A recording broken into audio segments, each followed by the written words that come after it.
those of you who are watching us on YouTube. I'm Dr. Stephanie Holmes, and I am joined by my co-host, Barbara Grant, and we are introducing to you today a new segment coming to the podcast, the NeuroDiverse Couples Coaches Corner. And so Barb and I will be having one feature, one segment a month where she and I will talk about coaching things, have coaches on, talk about coaching differences and working with neurotypical or neurodiverse couples. So be looking out for that in 2025. And so today is kind of an example. We're going to tackle kind of a controversial topic, the Cassandra phenomenon or Cassandra Syndrome. So to lead us off, I'm going to tell you, if you do a really quick Google search, you're going to find a Cassandra metaphor refers to a person who accurately predicts a negative event or disaster, but their warnings are completely disregarded by others, essentially meaning they are not believed even when they are speaking the truth. And it draws from the Greek mythology of Cassandra. So Barbara has been doing the research on the myth. So I'm going to toss it to you. Tell us a little bit about the myth, the Greek mythology that Cassandra even comes into play. Excellent. Thank you so much. So excited to be here with you. Looking forward to all that's ahead. And yeah, this topic was something that I remember back in high school when we read the Aeschylus tragedy trilogy about Cassandra and Agamemnon. So Cassandra, back in the myth of the battle of the Helen of Troy, Troy, the fall of Troy, the Greeks wanted to go get Helen and bring her back to Troy. And Cassandra was the daughter of the king of Troy. She was a priestess of the Apollo temple. And Apollo, the god, loved her and blessed her with this gift of prophecy. But different references that recount her story say she didn't want to return his affection. So Apollo cursed her. And the curse was, you're going to tell everybody the truth and no one will ever believe you. So now Cassandra has, through the ages, come to represent anyone who is telling the truth, but the public at large or a body at large discounts the truth that they are telling. And even in American circles, back in the 1940s, 50s, 60s, philosophers, literary people were using this idea of the Cassandra problem, the Cassandra issue. It's been known for a long time to represent that.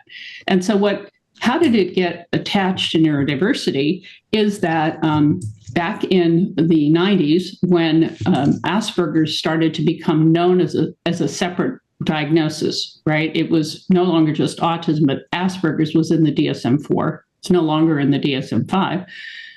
There were a group of people in Massachusetts who were realizing that they were in families where Asperger's was a thing, either a child or a husband.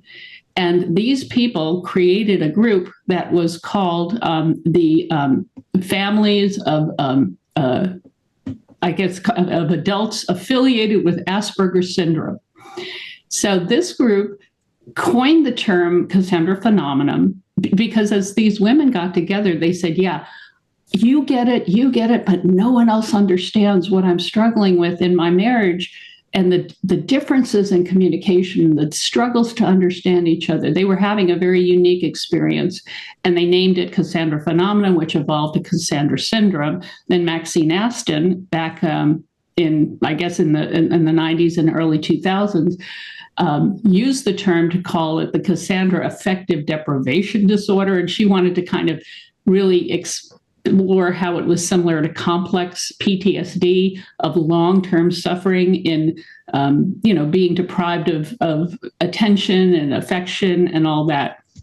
Of course, it never has made it into a diagnostic manual, and that's fine, but it's stuck around as a term that keeps representing to at least the women who are struggling in these relationships. And I'm just going to say I was one of them.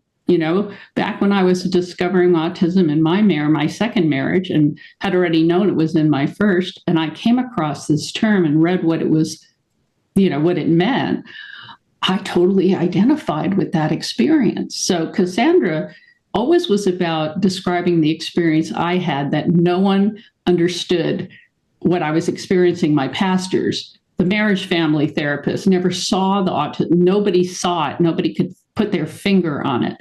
And so that's that's how it's evolved, and it keeps sticking around because it means something to women who are having the Cassandra experience. Right.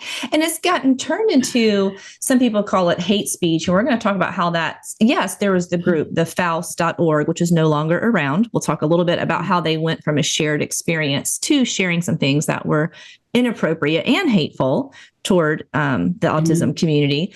But Maxine Aston, it's also important to note that Maxine Aston's books really referenced ASNT marriage, where the person had Asperger's, was male, and the wife was neurotypical. So back then we called it ASNT. And so when you read her materials, back then we weren't talking about women on the spectrum as much. And so keep everything in context, because I do think there's a huge difference of a neurotypical woman married to an AS man and an AS woman married to a neurotypical man. I think there are some slight differences, but I think just we'll boundary it today that specifically we're talking about a non-autistic woman married to an AS man. We'll just say that.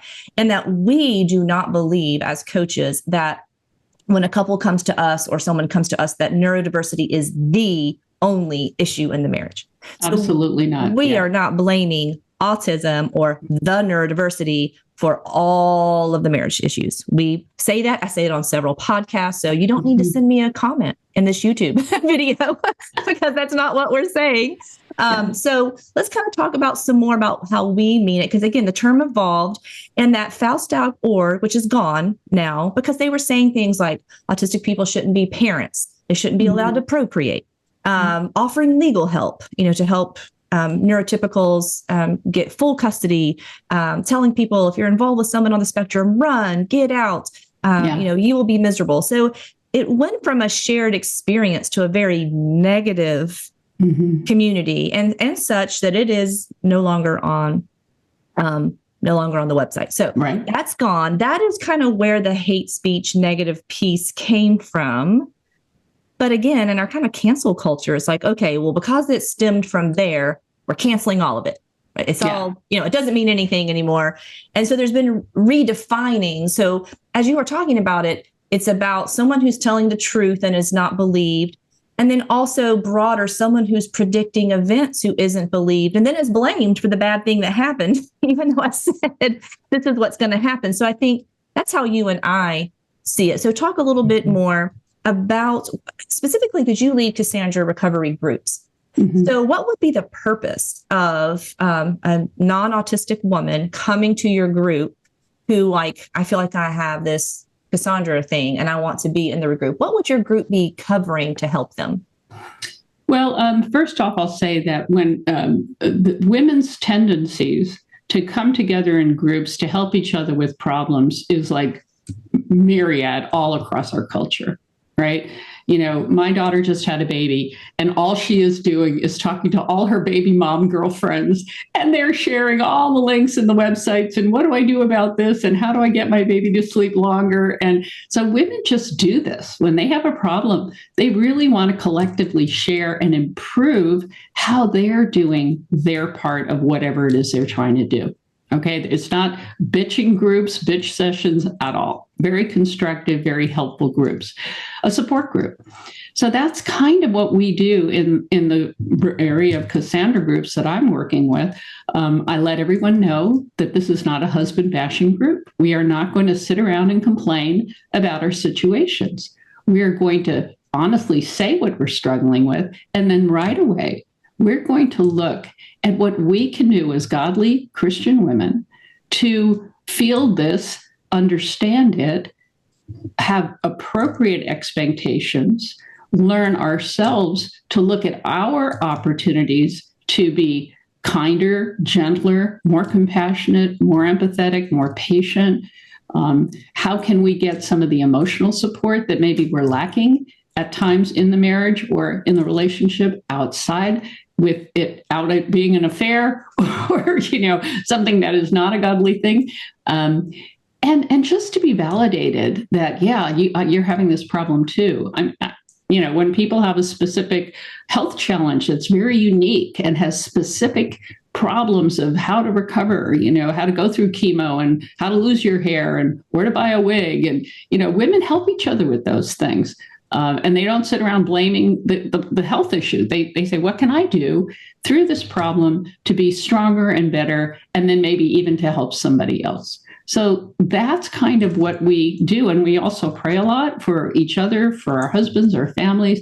And I will also say that most of these women have some kind of other relative, either an in-law or their own parent or a brother or sister or their child, who is also neurodivergent.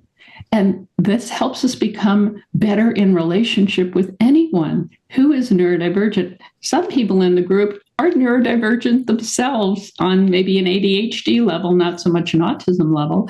And that is important to understand and take responsibility for too, to optimize how you can, use the wiring God gave you and not be dysregulated yourself, right?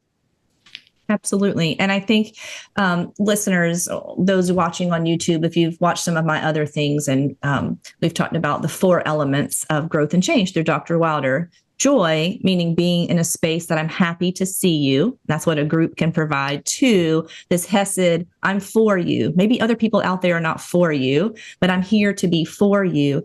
Number 3 is group identity. And group identity is really important, because if the group identity is just to kvetch and complain, and we're victims, and gangs also have group identity, right? So group identity in and of itself is neutral. It's who you're allowing to influence you. So your group and my groups are about your identity in Christ, empowering you, like what can you do in this situation among other believers, other Christian women.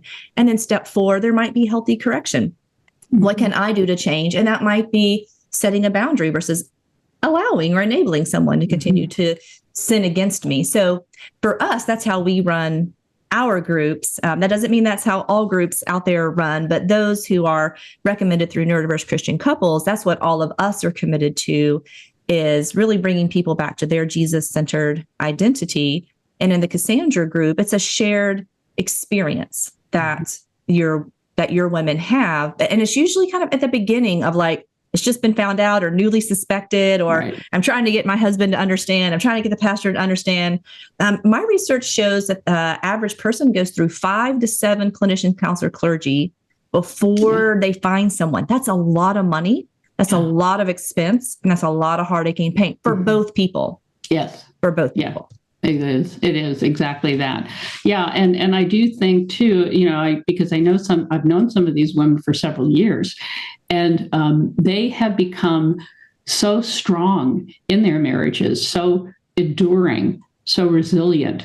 That's a word that we talk about a lot, because that is actually what it is to mature in Christ.